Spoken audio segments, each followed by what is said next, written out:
बिहार में विधानसभा चुनाव की तैयारियों के बीच सबकी नजर मुस्लिम वोटर्स पर है कि आखिरकार बिहार का मुसलमान इस बार किसका साथ देगा। बिहार में 17 से 18% मुस्लिम वोटर्स हैं, जो कई सीटों पर हार और जीत में मुख्य भूमिका निभाते हैं। ऐसे में तमाम पार्टियां मुस्लिम वोटर्स को साधने की पूरी कोशिश कर रही है। बिहार में इस बार कई विकल्प मौजूद हैं, खास तौर पर एनडीए और महागठबंधन के अलावा प्रशांत किशोर, असदुद्दीन ओवैसी, चंद्रशेखर आजाद, मायावती समेत कई अन्य विकल्प शामिल हैं और सभी की नजर मुस्लिम वोटर्स पर है। इसी कड़ी में जन सुराज के सूत्रधार प्रशांत किशोर ने मुस्लिमों के समर्थन में बड़ा बयान दिया है। प्रशांत किशोर ने एक जनसभा को संबोधित करते हुए कहा कि हमने कई जगह उन नेताओं की मदद की जिन्होंने पीएम नरेंद्र मोदी की पार्टी को हराया है, लेकिन हम पार्टी नहीं विचारधारा की राजनीति करते हैं।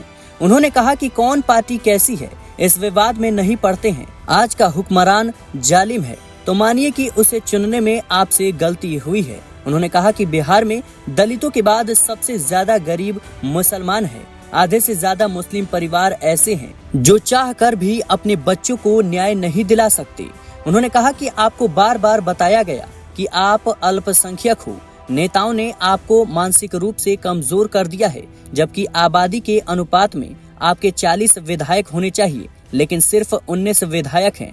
प्रशांत किशोर ने मुस्लिमों से अपील की कि वे तादाद की चिंता छोड़कर हक के साथ खड़े हों।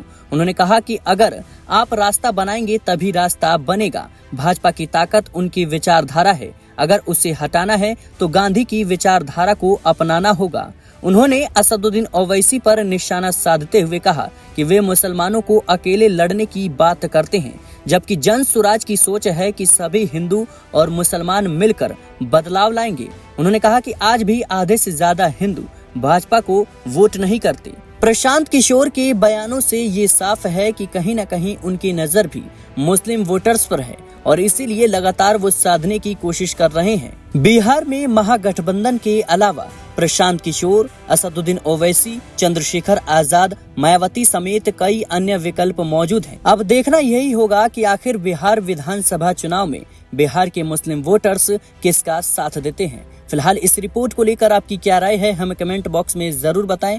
देश और दुनिया की तमाम खबरों के लिए चैनल को सब्सक्राइब जरूर करें।